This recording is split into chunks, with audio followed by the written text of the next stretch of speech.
정우야, 아버지다. 그때 문이 열리고 며느리가 나왔습니다. 어머나 아버님.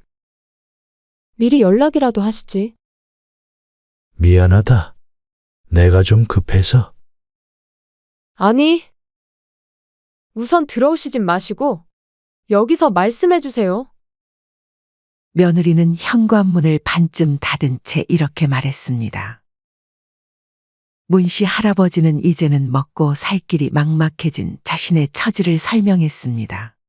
그래서 상황 나아질 때까지만 잠시만이라도 지낼 수 있나 해서. 며느리는 문씨 할아버지의 허름한 차림을 위아래로 훑어보며 말을 이었습니다. 아버님 같은 분이 여기 계시면 우리 애가 창피할 거예요. 친구들한테 따돌림 당할 수도 있잖아요. 게다가 저희 아파트가 얼마나 고급스러운 곳인데 이웃들의 시선도 좋지 않을 것 같고요. 여보, 무슨 소리야? 정우야, 애비 좀 도와다오. 허리 휘도록 일하면 너 대학 보내고 뒷바라지 했잖아. 이렇게 문전박대를 하는 게 이게 맞는 거냐? 아버지, 이제 그만하시죠. 아버지가 절 위해 공장에서 일한 것도, 어머니가 절약하면서 사신 것도, 그건 다 부모님들 인생이었겠죠. 제가 해달라고 했습니까? 자꾸 찾아오시면 경찰에 신고할 거예요. 이 몹쓸 놈의 자식이! 이 이야기의 주인공은 70세의 문웅정 할아버지입니다. 평생을 성실하게 살아온 문씨 할아버지의 굽은 허리와 거친 손마디에는 40년을 일하느라 생긴 세월의 무게가 고스란히 담겨 있었습니다. 새벽이면 어김없이 공장으로 향하던 발걸음, 밤늦게까지 이어지던 야근. 그 고된 날들 속에서도 문씨 할아버지의 마음속에는 오직 자식 생각뿐이었습니다. 임마, 너는 공부만 열심히 해라. 나머지는 이 애비가 다 책임지 마. 문씨 할아버지는 아들에게 늘 이렇게 말하며 자신의 모든 것을 자식을 위해 희생했습니다. 그 덕분일까요? 그런 문씨 할아버지 덕분에 아들은 좋은 대학에 진학할 수 있었고, 지금은 큰 회사의 임원이 되어 호화로운 아파트에서 살고 있습니다. 자존심이 강하고 고집이 세서 남에게 쉽게 도움을 청하지 않았던 문씨 할아버지였지만, 공장에서는 늘 따뜻한 마음으로 동료들을 도왔고 모두에게 신뢰받는 사람이었습니다. 1년 전 30년을 함께한 아내가 세상을 떠나고 난 뒤 문씨 할아버지의 마음속엔 깊은 어둠이 자리 잡았습니다. 시골 마을에서 홀로 가꾸는 텃밭은 외로움을 달래는 유일한 위안이었지만 밤이면 찾아오는 아내의 빈자리는 견디기 힘든 고통이었죠. 임자, 당신이 없으니 나 혼자 살기가 너무 힘드네. 시골 마을에서 홀로 텃밭을 가꾸며 지내던 문씨 할아버지는 아내가 없는 빈자리가 너무나 크게 느껴졌고, 밤이 되면 아내의 사진을 보며 눈물을 흘리곤 했죠. 그러던 어느 날, 젊은 시절부터 함께 일하며 평생을 의지하며 지낸 40년 지기 절친한 친구가 문씨 할아버지를 찾아왔습니다. 웅정아, 염치 없지만 너한테 부탁 하나 하러 왔어. 우리 마누라가 큰 병에 걸렸네. 병원에서 수술을 안 하면 안 된다는데 수술비가 너무 많이 나와서 지금 병원비도 밀린 상태야. 친구는 고개를 숙이며 말을 잇지 못했습니다. 딱 일주일만. 돈 나올 때는 있는데 한시가 급해서 그래. 내가 돈은 바로 갚음세. 제발 도와줘. 이러다가 우리 마누라 영영 못 볼지도 몰라. 친구의 눈에는 눈물이 고여 있었습니다. 그 말을 듣는 순간 문씨 할아버지는 1년 전 아내가 병원에 누워있던 모습, 돈이 없어 제때 치료를 받지 못했던 그 날들이 떠올랐습니다. 망설임 없이 문씨 할아버지는 평생 모아둔 퇴직금과 아내의 보험금을 포함한 통장 잔고 대부분을 그 친구에게 빌려주었습니다. 정말 고맙네. 일주일만 기다려줘. 꼭 갚을게. 친구는 돈을 받아들며 연신 감사 인사를 했습니다. 하지만 그 친구는 돈을 받자마자 종적을 감추었고, 문씨 할아버지는 자신이 사기를 당했다는 사실을 뒤늦게 알게 되었습니다. 이제 한 푼도 남지 않은 통장을 바라보며 문씨 할아버지는 앞으로의 생활이 막막해졌습니다. 당장 다음 달이면 먹을 것조차 해결하기 어려운 상황에서 문씨 할아버지는 깊은 고민 끝에 이제 아들한테라도 도움을 청해야겠구나. 라고 중얼거렸습니다.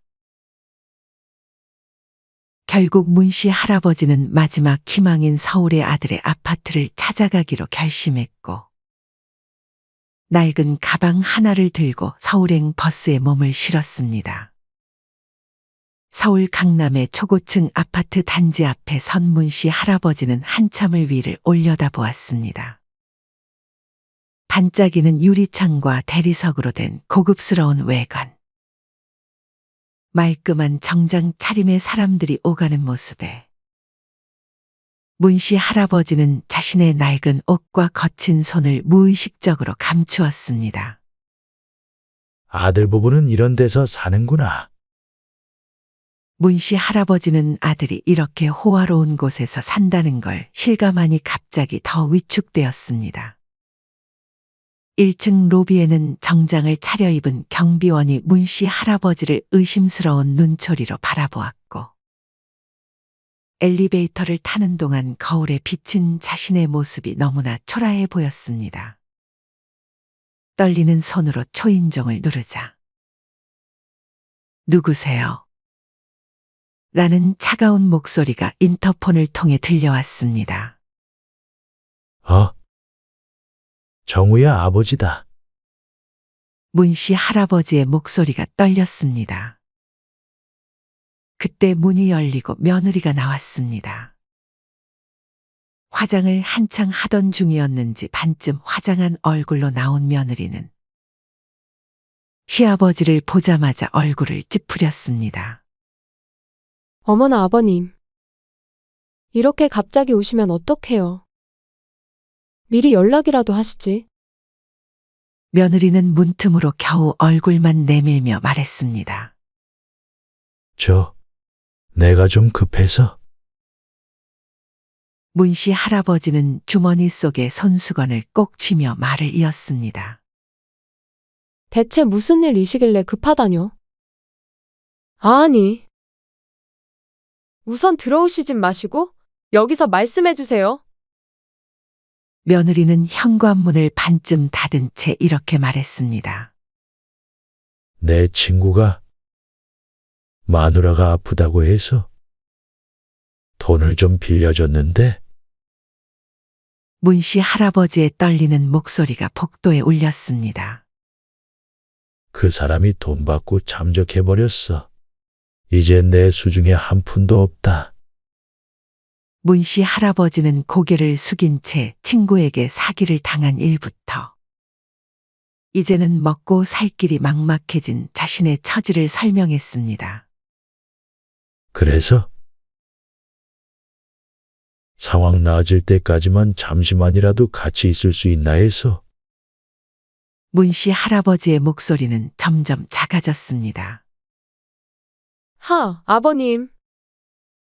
며느리의 입에서 한숨 같은 말이 새어나왔습니다. 죄송하지만 저희는 지금 아버님을 모실 형편이 안 돼요. 우리 애가 곧 중학교에 들어가는데 할아버지가 이러고 계시면. 며느리는 문씨 할아버지의 허름한 차림을 위아래로 훑어보며 말을 이었습니다. 애가 창피할 거예요. 아버님 같은 분이 여기 계시면 우리 아이가 친구들한테 따돌림 당할 수도 있잖아요. 게다가 저희 아파트가 얼마나 고급스러운 곳인데. 아버님이 계시면 이웃들의 시선도 좋지 않을 것 같고요. 며느리의 말 하나하나가 문씨 할아버지의 가슴에 대못을 박는 것 같았습니다. 이런 상황에서도 문씨 할아버지는 아들만큼은 자신을 이해해 줄 거라는 마지막 희망을 품고 있었습니다. 점점 커지는 말소리에 아들이 잠에서 깬 듯했습니다. 여보, 무슨 소리야? 안방에서 나온 아들은 현관 앞의 광경을 보고 표정이 굳어졌습니다. 아버지! 이렇게 갑자기 오시면 어떡해요? 아들의 목소리는 차가웠습니다. 정우야, 내가 이런 말 하기 창피하다만 애비 좀 도와다오. 문씨 할아버지의 목소리가 떨렸습니다. 아버지! 솔직히 말씀드리면 이제 아버님 나이면 좀 자중하셔야죠. 무슨 생각으로 그렇게 큰 돈을 남한테 빌려주세요? 아들의 질책하는 말투에 문씨 할아버지의 얼굴이 붉어졌습니다. 사람을 어떻게 안 도와주나? 같은 40년 지기 고향 친구인데. 그리고 사기친 놈이 잘못이지. 문씨 할아버지는 작은 목소리로 변명하듯 말했습니다. 아으, 냄새. 며느리는 코를 막으며 뒤로 물러섰습니다. 아버님, 목욕은 하고 다니시는 거예요? 이런 꼴로 저희 집에 오시면 어떡해요? 이웃들이 보면 뭐라고 생각하겠어요? 며느리의 말에는 도끼가 서려 있었습니다. 내가 급하게 오느라. 문씨 할아버지는 고개를 더 숙였습니다. 아버지, 이제 그만 가보세요. 자꾸 이러고 버티시면 저희도 곤란해요. 아들은 차갑게 말했습니다. 정우야, 이 애비가 평생 너 하나 믿고 살았는데. 공장에서 허리 휘도록 일해서 너 대학 보내고 뒷바라지 다 했잖아. 이제 와서 이렇게 문전박대를 하는 게 애비한테 할 짓이냐? 이러고도 네가 자식이라 할 수 있어? 문씨 할아버지의 눈에서 눈물이 흘렀습니다. 아버지! 이제 그만하시죠. 제가 솔직하게 말씀드릴게요. 저는 제 힘으로 여기까지 온 겁니다. 아버지가 공장에서 일한 것도, 어머니가 절약하면서 사신 것도, 그건 다 부모님들 인생이었겠죠. 제가 달라고 했습니까? 전 이제 제 인생을 살 거예요. 돈도 없으시면서 자식 집에 찾아오면 짐밖에 더 되겠어요? 돈 없는 아버지는 저한테 더 이상 아버지가 아니에요. 어차피 어머니도 안 계시고, 이제 저희 가족만 잘 살면 돼요. 아버지처럼 사시다가 나중에 자식한테 짐 되고 싶지 않아서 전 돈 모으면서 살아요. 자꾸 찾아오시면 경찰에 신고할 거예요. 이 몹쓸 놈의 자식! 내가 어떻게? 내가 평생 널 위해 산 세월이 아깝다. 그래, 나는 돈이 없으니까 아비 자격도 없다 이거지? 그리고 내 어미가 얼마나 너만 보고 살았는데, 어미 돌아가신 핑계로 아비도 버리는 그런 못된 놈이 내 자식이었나? 돈이 너한테는 가족보다 중요하더냐? 문씨 할아버지의 두 주먹이 부들부들 떨렸습니다. 평생 처음으로 아들에게 욕이 나올 것 같았지만 그는 입술을 깨물며 참았습니다. 아버님 때문에 우리 집 평판까지 나빠질 순 없잖아요. 그래도 이왕 오셨으니 조심히 가세요. 다음부턴 이 근처로는 찾아오지 마시고 저기 저 멀리 있죠. 뵙더라도 그쪽 동네에서 봬요. 며느리는 문씨 할아버지를 마치 더러운 것을 보듯 했습니다. 현관문이 쾅 하고 닫혔고 문씨 할아버지는 쫓겨난 듯 복도에 홀로 서 있었습니다. 잠시 후 휴대폰에서 진동이 울렸습니다. 바로 아들의 문자였습니다. 문씨 할아버지는 혹시나 하고 다급히 문자를 확인했으나 돌아오는 것은 서러움 뿐이었습니다. 50만 원 보냈으니 당분간 그거로 지내세요. 앞으로는 연락도 하지 마시고 찾아오지도 마세요. 우리 이미지도 있고 체면도 있습니다. 이런 문자 보내는 것도 마지막입니다. 문씨 할아버지의 떨리는 손에서 휴대폰이 바닥으로 떨어졌습니다. 복도를 걸어 나오는 문씨 할아버지의 발걸음은 무거웠습니다. 평생을 바쳐 키운 자식에게 이런 대접을 받을 거라고는 꿈에도 생각하지 못했습니다.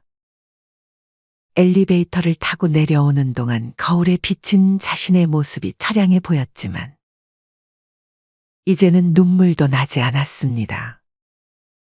대신 가슴 깊은 곳에서 분노가 차올랐습니다. 내가 너무 호구같이 살았나? 문씨 할아버지는 쓰린 마음을 달래며 중얼거렸습니다. 아파트를 나서는 길, 문씨 할아버지는 뒤도 돌아보지 않았습니다.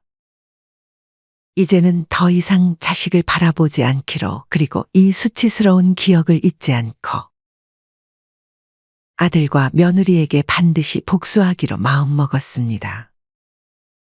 아들의 집에서 쫓겨난 문씨 할아버지는 당장 갈 곳이 없었습니다. 며칠 동안 아들의 아파트 근처 공원 벤치에서 밤을 지새우던 문씨 할아버지의 모습이 한 경비원의 눈에 들어왔습니다. 경비원은 순찰을 돌다 문씨 할아버지에게 다가왔습니다. 할아버님, 이 추운 날씨에 밖에서 주무시면 안 됩니다. 제가 경비실에 난로라도 피워놓을 테니 거기서 좀 쉬세요. 그날 이후로 경비원은 매일 아침 순찰 때마다 문씨 할아버지에게 따뜻한 커피를 건네며 말동무가 되어주었습니다. 경비원의 따뜻한 배려에 문씨 할아버지는 마음을 열기 시작했습니다.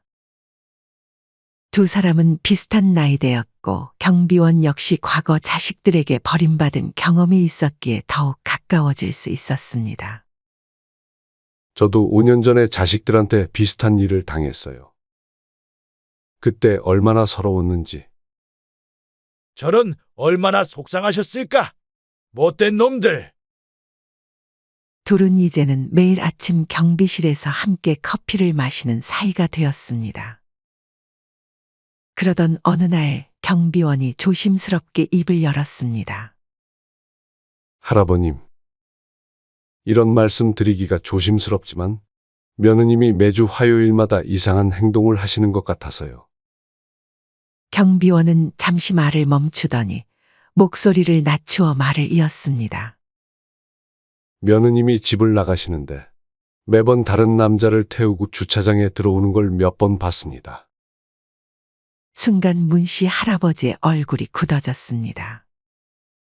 그동안 자신을 천대하고 무시했던 며느리가 정작 본인은 불륜을 저지르고 있었다니요.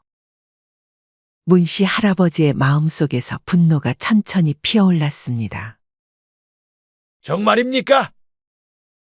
문씨 할아버지의 목소리가 떨렸습니다. 전 이런 말씀드리기가 참. 하지만 할아버님께서 워낙 고생하시는 걸 보니 도저히 가만히 있을 수가 없었습니다. 경비원은 안타까운 표정으로 말했습니다. 문씨 할아버지는 차가운 겨울바람을 맞으며 생각에 잠겼습니다. 자신을 더럽다며 집에도 들이지 않던 며느리, 자신과 아들의 체면을 운운하며 쫓아냈던 그 오만한 태도가 떠올랐습니다. 그래서 말씀드리는 건데, 제가 며느님 행적을 좀 더 살펴보겠습니다. 할아버님께서 진실을 아셔야 할 것 같아서요. 며칠 동안 경비원은 며느리의 출입 시간과 행적을 자세히 관찰했습니다. 문씨 할아버지는 매일 아침 경비실에서 커피를 마시며 며느리의 새로운 소식을 기다렸습니다. 확실합니다. 매주 화요일 오전 11시에 나가셔서 오후 5시면 들어오세요. 그리고 그 차. 항상 같은 검은색 차가 며느님을 태우러 옵니다. 이 말을 들은 순간 문씨 할아버지의 입가에 쓴웃음이 번졌습니다. 이제 보니 내가 그 집에 들어갈 수 없었던 이유가 하나가 아니었구만. 문씨 할아버지의 머릿속에서 그날의 기억이 스쳐 지나갔습니다. 자신에게 그토록 매몰차게 내쫓았던 며느리의 행동이 이제야 이해가 되었습니다. 고급 아파트의 이미지를 운운하고 체면을 내세우며 자신을 내쫓았던 건 다 자신의 추한 불륜을 감추기 위한 핑계였던 것입니다. 그래. 이제 알겠어. 나 같은 늙은이가 집에 있으면 며느리가 바람 피우기가 힘들었겠지. 문씨 할아버지의 주먹이 불끈 쥐어졌습니다. 가슴 속에서는 이제 슬픔 대신 차가운 분노가 자리 잡았습니다. 자신을 무시하고 내쫓은 며느리의 위선적인 모습을 떠올리니 오히려 통쾌한 기분마저 들었습니다. 아주 잘 됐네. 이제 내가 어떻게 해야 할지 잘 알겠어. 며느리의 행적을 직접 확인하기로 마음먹은 문씨 할아버지는 차분히 계획을 세웠습니다. 경비원이 알려준 시간에 맞춰 매주 화요일마다 아파트 단지 건너편 골목에서 며느리의 움직임을 지켜보았습니다. 평소와 달리 화려하게 치장하고 나오는 며느리의 모습을 보며 문씨 할아버지는 우라가 치밀었습니다. 자신의 며느리가 낯선 남자를 만나 불륜을 저지르는 모습을 지켜보는 것은 쉬운 일은 아니었습니다. 하지만 복수심은 할아버지의 마음을 더욱 단단하게 만들었습니다. 한동안 문씨 할아버지는 며느리의 일과를 파악했습니다. 경비원을 말대로 화요일 오전 11시. 압구정동의 한 카페에서 시작되는 며느리의 불륜은 어김없이 오후 5시까지 이어졌습니다. 며느리가 드나드는 카페를 발견한 문씨 할아버지는 이제 그곳을 주시하기 시작했습니다. 카페 건너편 작은 공원 벤치에 앉아 며느리가 그 남자와 다정하게 이야기를 나누는 모습을 지켜보았습니다. 매번 고급 승용차를 타고 나타나는 남자는 아들보다 나이가 많아 보였습니다. 값비싼 명품 옷을 걸치고 매번 비싼 선물 봉투를 들고 나타나는 것으로 보아 꽤 여유로운 생활을 하는 듯했습니다. 특히 며느리의 태도가 가장 눈에 거슬렸습니다. 자신을 대할 때의 그 오만하고 차가운 표정은 온데간데 없이 사라지고 상대 남자 앞에서는 마치 새 신부처럼 수줍어하며 교태를 부리는 모습이었습니다. 아주 신났구만 쯧쯧. 문씨 할아버지는 카페 박벤치에 앉아 며느리와 남자의 대화에 귀를 기울였습니다. 아이 참, 자기. 요즘 정말 골치 아파 죽을 뻔했어요. 시아버지가 갑자기 찾아온 거 있죠. 그때 말한 시골 노인네 말하는 거야? 맞아요. 더럽고 지저분한 옷차림에 당장 쫓아내버렸죠. 우리 낭군님 만나는데 방해될까봐 겁나더라고요. 며느리는 손사래를 치며 웃었습니다. 자기야, 그래도 시아버지인데 너무했던 거 아니야? 에이, 그럴 리가요. 그 양반이 우리 집에 살게 되면 이렇게 만나기도 힘들잖아요. 남편은 머저리라 잘 모르지만 그 영감은 좀 똑똑해 보이던데. 우리 관계 금방 눈치챌 것 같았어요. 하하. 남편은 뭐래? 그 반푼이요? 제가 시키는 대로 하죠 뭐. 자기 아버지한테 연락도 하지 말고 찾아오지도 말라고 했어요. 대박 웃기죠? 자기 아버지한테 남이라고 하면서요. 둘은 키득거리며 웃었습니다. 문씨 할아버지의 손끝이 파르르 떨렸습니다.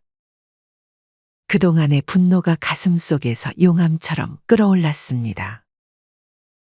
이제는 충분한 증거를 모을 때였습니다. 이 모든 상황을 영상으로 담아 며느리의 위선적인 민낯을 아들에게 보여주고 싶었습니다. 하지만 이 정도로는 부족했습니다. 낡고 오래된 휴대폰으로 들킬까봐 멀리서 찍은 흐릿한 영상만으로는 부족했고, 더 확실한 증거가 필요했습니다. 문씨 할아버지는 카페 안으로 들어가 직원과 이야기를 나누어 볼 생각이었습니다. 더 이상 지켜볼 필요가 없었습니다. 문씨 할아버지는 카페로 들어갔습니다. 젊은 카페 직원이 문씨 할아버지를 의아한 눈으로 바라보았습니다. 죄송하지만 잠시 이야기 좀 할 수 있을까요? 네? 무슨 일이신지. 직원은 망설이는 듯 했습니다. 매주 화요일마다 오는 여자 손님. 박수정이라고 제 며느리인데 불륜을 저지르고 있는 것 같아요. 문씨 할아버지는 떨리는 목소리로 말했습니다. 저는 그 여자의 시아버지입니다.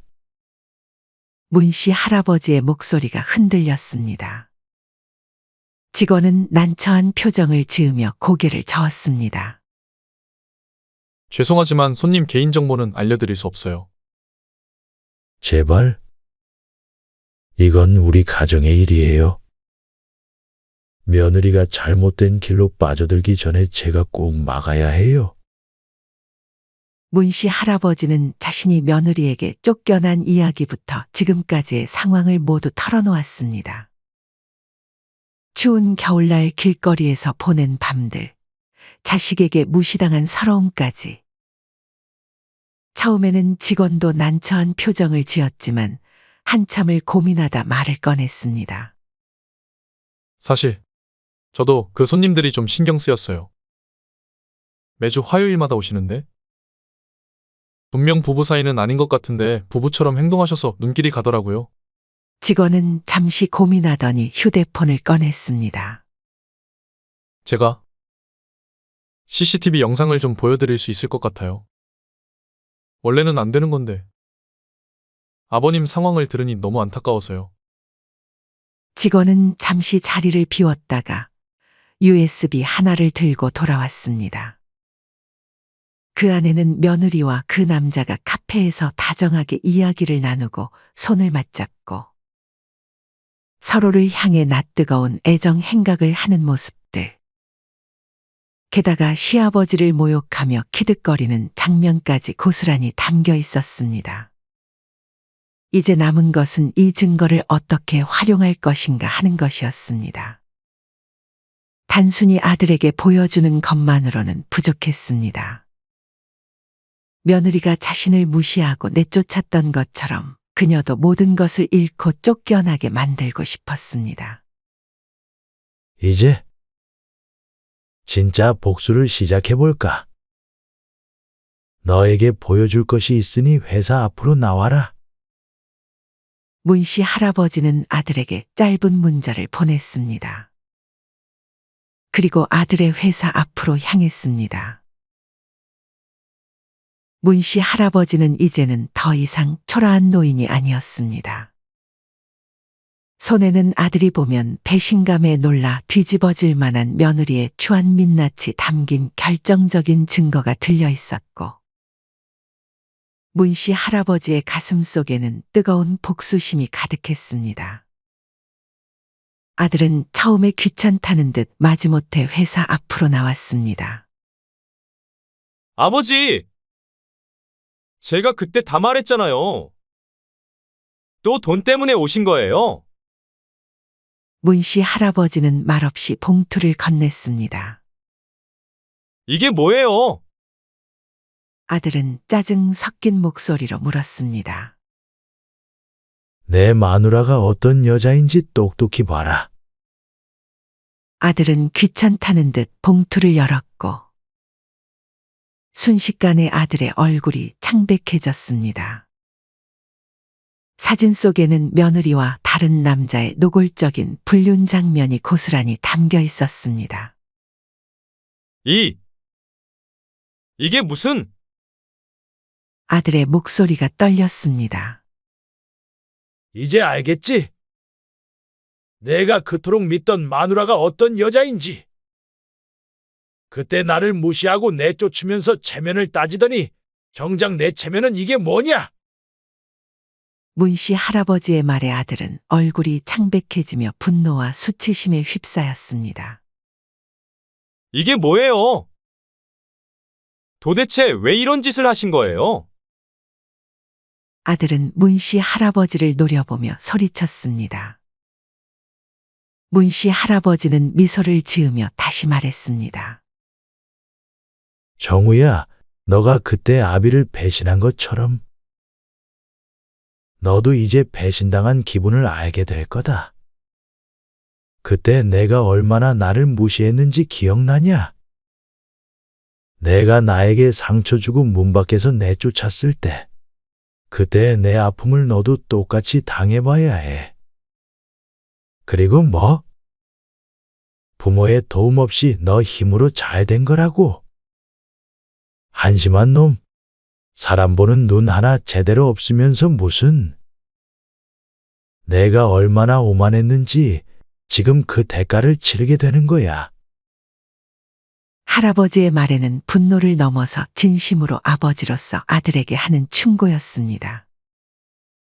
이에 아들은 아무 말도 하지 못하고 굳어버렸고, 이내 휴대폰을 꺼내 며느리에게 전화를 걸었습니다. 당신! 지금 당장 집으로 와! 빨리! 아들의 떨리는 목소리에는 분노와 배신감이 가득했습니다. 문씨 할아버지의 말을 들은 아들은 곧장 집으로 향했습니다. 아들이 가져간 증거들은 며느리를 완벽하게 궁지로 몰아넣기에 충분했습니다. 며느리는 처음에는 발뺌을 하려고 했지만 USB 안에 담긴 CCTV 영상과 사진들이 하나둘 공개되자 더 이상 변명할 수 없게 되었습니다. 며느리의 얼굴은 점점 하얗게 질려갔고 한동안 아무 말도 하지 못하다가 제가 잘못했어요, 여보. 결국 흐느끼며 무릎을 꿇었습니다. 그녀의 입에서는 변명 아닌 변명이 이어졌지만 아들은 더 이상 그 말을 믿지 않았습니다. 그러나 이것은 시작에 불과했습니다. 문씨 할아버지의 복수는 이제 본격적으로 시작되었습니다. 경비원은 아파트 주민들에게 며느리의 불륜 사실을 은밀하게 퍼뜨리기 시작했습니다.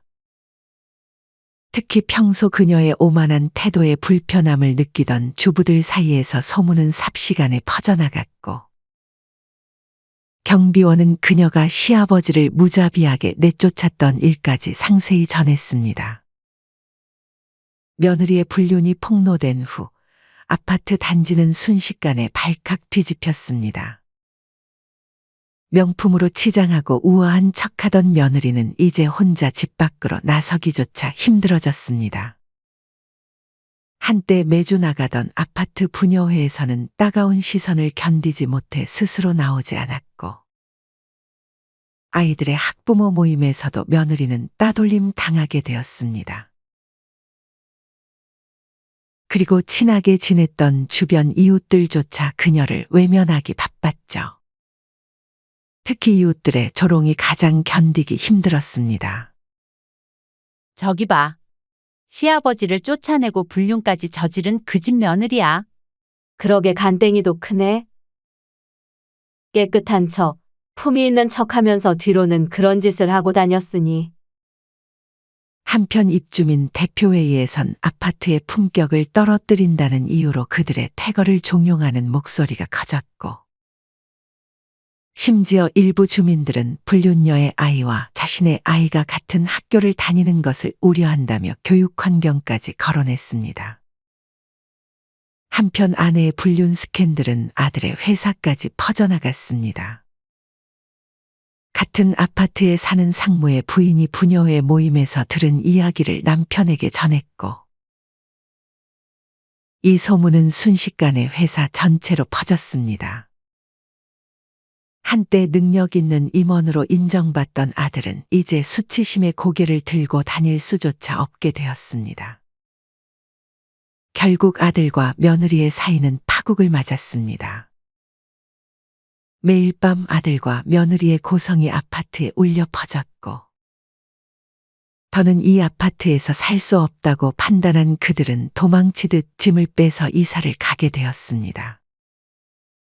문씨 할아버지는 이 모든 상황을 뒤로 들으며 쓴웃음을 지었습니다. 아들과 며느리를 향한 복수가 끝난 후 문씨 할아버지가 고시원 방에서 아침을 맞이하고 있을 때였습니다. 갑자기 들려온 노크 소리에 문을 열어보니 예상치 못한 손님이 찾아와 있었습니다. 바로 몇 달 전 문씨 할아버지의 돈을 들고 사라졌던 40년 지기 친구였습니다.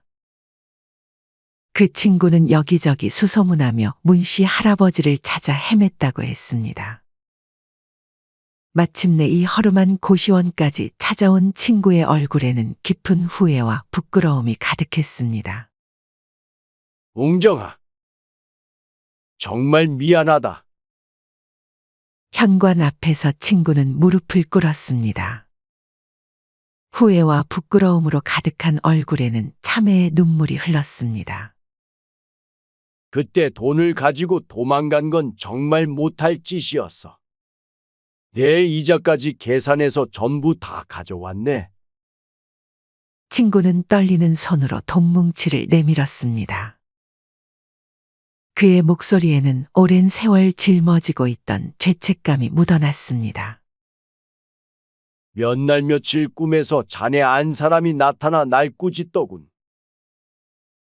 당신이 평생 믿었던 친구가 어떻게 이럴 수 있냐고. 너가 얼마나 힘들었을지 생각해보라고. 그 말을 듣는 순간 문씨 할아버지는 놀라움을 감출 수 없었습니다. 아내가 꿈에 나타났다고? 문씨 할아버지의 눈시울이 붉어졌습니다. 아내가 세상을 떠난 후에도 자신을 이렇게 지켜보고 있다고 생각하니 가슴 한켠이 뜨거워졌습니다. 마치 아내가 곁에 있는 것처럼 따뜻한 위로가 느껴졌습니다. 그래? 이제라도 돌아왔으니 됐네. 문씨 할아버지는 친구의 어깨를 토닥였습니다. 돈을 돌려받은 것보다 오랜 벗이 돌아온 것이 더 기뻤습니다. 아내도 분명 이런 결말을 바랐을 것이라 생각하니 그동안의 고생과 복수심으로 가득했던 마음이 조금씩 누그러졌습니다. 친구에게 돈을 돌려받고 며느리와 아들의 몰락을 지켜본 문씨 할아버지는 이제 새로운 시작을 준비했습니다. 복수는 끝났지만 그의 인생은 이제부터가 진짜 시작이었습니다. 친구에게 돌려받은 돈으로 문씨 할아버지는 작은 전셋집을 마련했습니다. 고시원을 벗어나 이제는 자신만의 공간에서 새로운 삶을 시작할 수 있게 된 것입니다. 더 이상 자식에게 기대지 않고 자신만의 삶을 살아가기로 다짐한 할아버지는 외롭지만 스스로의 선택에 대한 자부심으로 가슴이 벅찼습니다. 아파트 경비원과의 의우정은 이어졌습니다. 두 사람은 매주 주말에 만나 서로의 안부를 나누고 함께 동네 복지센터에서 무료 봉사 활동을 시작했습니다. 그곳에는 문씨 할아버지처럼 가족에게 외면당한 노인들이 많았고 할아버지는 이들에게 위로와 희망을 전하며 보람차고 가치 있는 삶을 살고 있음을 느꼈습니다. 그는 복수에만 집착하던 자신을 넘어 더 나은 삶을 선택하고 있었습니다. 복지센터에서 만난 노인들은 서로를 의지하며 작은 공동체를 만들어갔고 문씨 할아버지는 그들 사이에서 중심이 되어갔습니다. 경비원과도 여전히 친밀한 관계를 유지하며 이제는 더 이상 외롭지 않은 일상을 보내고 있었습니다. 들리는 이야기로는 아들과 며느리는 현재 이혼 소송 중에 있다고 합니다. 아들은 며느리의 불륜남에게 상간남 소송까지 진행하고 있었죠. 놀랍게도 그 불륜남 역시 기혼자였습니다. 정말 어이가 없는 상황이었죠. 며느리는 불륜남에게도 버림받고 결국 아들에게 다시 매달리기 시작했지만 아들은 그런 며느리를 받아주지 않았다고 합니다. 며느리는 더 이상 갈 곳도 기댈 사람도 없이 완전히 홀로 남겨졌고 모든 것이 무너져 내린 며느리의 모습은 참으로 비참하기 그지없었습니다. 그러던 어느 날 아들이 문씨 할아버지를 찾아왔습니다. 얼굴에는 깊은 후회와 죄책감이 가득했습니다. 아들은 떨리는 목소리로 말을 꺼냈습니다. 아버지, 저 아내와는 이혼했어요. 그동안 너무 많은 실수를 했고, 이제서야 아버지께서 느끼셨을 고통을 조금이나마 이해하게 된 것 같아요. 아들은 눈물을 머금고 무릎을 꿇으며 아버지에게 다시 함께 살 수 있는 기회를 달라고 요청했습니다. 이제라도 다시 함께 살면서 제가 효도하게 해주세요. 그 일이 있기 전엔 그동안 부모님의 희생이 당연한 줄 알았어요. 하지만 그게 아니었어요. 어머니가 돌아가시고 아버지 혼자 계신데 제가 또 아버지께 씻을 수 없는 상처를 드렸네요. 문씨 할아버지는 아들의 말을 듣고 깊은 한숨을 쉬었습니다. 아들의 후회가 진심이라는 것을 느꼈지만 그는 단호한 목소리로 말했습니다. 이제 와서 효도는 무슨? 난 이제 내 삶이 있다. 넌 내 삶을 살아라. 난 이제 다시 자식에게 의지하고 싶지 않다. 내가 나를 외면했던 그 시간 동안 나도 나 자신을 돌보는 법을 배웠다. 너를 용서하겠지만 우리가 다시 함께 사는 건 다른 문제다. 이제는 각자 자신의 길을 가졌구나. 아들은 고개를 숙이며 눈물을 흘렸지만 문씨 할아버지는 단호했습니다. 정우야, 내 마음은 고맙지만 이건 내 선택이다. 그날 이후 문씨 할아버지와 아들은 가끔씩 연락하며 지내기로 했습니다. 문씨 할아버지는 아들에게 의존하지 않고 자신만의 길을 걷기로 한 결정을 굳건히 지켰습니다. 문씨 할아버지는 이제 지역 노인복지센터와 함께 노인 일자리 사업을 주도하며 더 활발한 활동을 이어갔습니다. 자신이 겪었던 아픔을 통해 비슷한 처지의 노인들을 더 잘 이해하고 도울 수 있었습니다. 하지만 밤이 되면 문씨 할아버지는 여전히 깊은 고민에 빠졌습니다. 아들의 진심 어린 사과가 마음에 걸렸고 아내가 떠나고 외로워했던 것도 사실이었습니다. 아들이 유일하게 남은 가족이기에 인생의 마지막은 가족과 함께 지내는 게 맞지 않나 하는 생각도 들어 쉽사리 결단을 내리지 못했습니다. 여러분이라면 제가 어떤 선택을 하는 게 좋을까요?